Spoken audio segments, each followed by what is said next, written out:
Today I'm speaking about the Ukraine-Russian conflict that is still ongoing. I want to ask this time, do you think America or the United Kingdom really owes Ukraine? Go and ask your grandfather. But before responding to this question, I'd like us to know the backstory.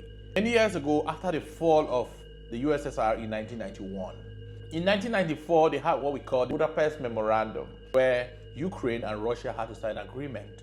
America, the United Kingdom also assured Ukraine that if Ukraine surrenders her nuclear weapon, they were going to provide security.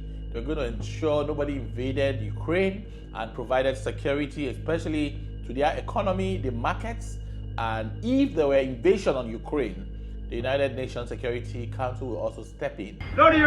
Mind you, at that time, Ukraine had the third largest nuclear weapon, and if the USSR no longer exists, Ukraine didn't need that nuclear weapon. And that was what led to the Budapest Memorandum.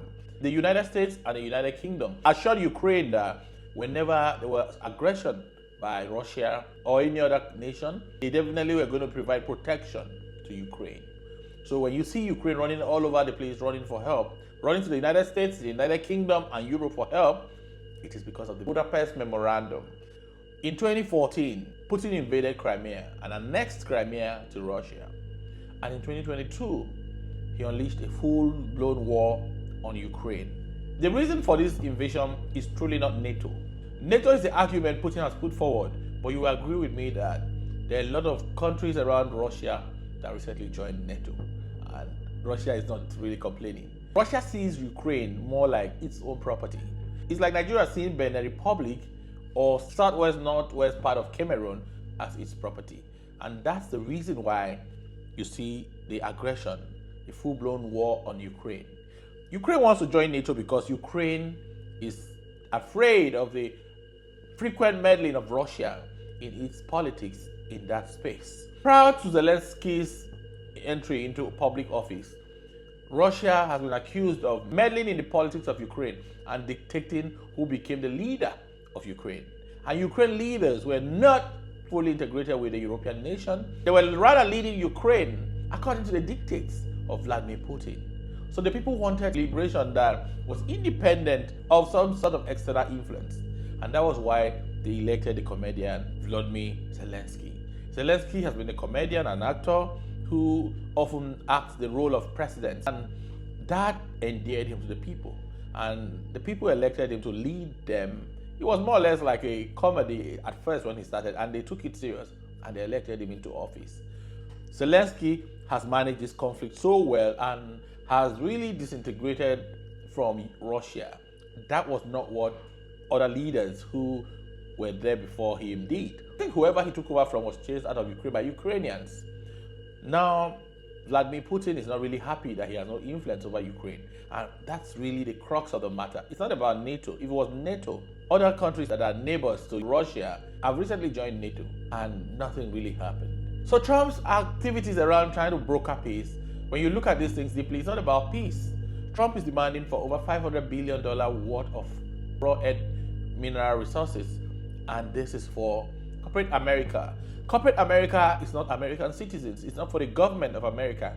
It's for the Teslas of this world. And when you look at the resources, Ukraine is going to favor the big corporations. Listen to the reports here and hear the arguments. We're in Zhytomyr in central Ukraine, and this is a big pile of freshly processed titanium. It's worth a lot of money, about $250 US a ton. Good news for Ukraine is that it has lots and lots of titanium. The largest, in fact, deposits in all of Europe. Titanium's important because it's very, very strong, but also very lightweight, and it has lots of industrial uses, and particularly for Ukraine, you also see it in the artificial limbs of veterans who've been injured in the war. US President Donald Trump and increasingly many Ukrainians are seeing this country's natural resources as possibly part of the solution to a political deal to end the war with Russia. But it's pretty complicated because a lot of the titanium deposits, graphite deposits, and other critical minerals, some are behind Russian lines, and others haven't been explored since Soviet times. So it's going to take a lot of money and a lot of determination and also some political stability in the end of the war in order for those resources to be developed. This is why you see Trump trying to create what looks like peaceful resolution. But you will agree with me that Trump is rather playing the card of Russia and the oligarchs in the United States. Trump is not looking at this conflict from the point of the fact that America owes Ukraine the moral obligation to fulfill its promise as it made in 1994. If Ukraine did not allow the destruction of its nuclear weapon, which we really don't know if it was really destroyed, you would not know. I don't think we would have been where we are today, because somehow Ukraine would have also developed its own nuclear technology and also have been talking tough. In the midst of this conflict, Ukraine has consistently supported even African countries in the supply of grains, in the supply of wheat and other food items that Africa ordinarily is not producing due to the kind of situation we found ourselves in. Not because we couldn't, but because of our over-reliance on foreign goods. Ukraine kept supplying Africa with wheat, with the resources that Africa ordinarily should have developed.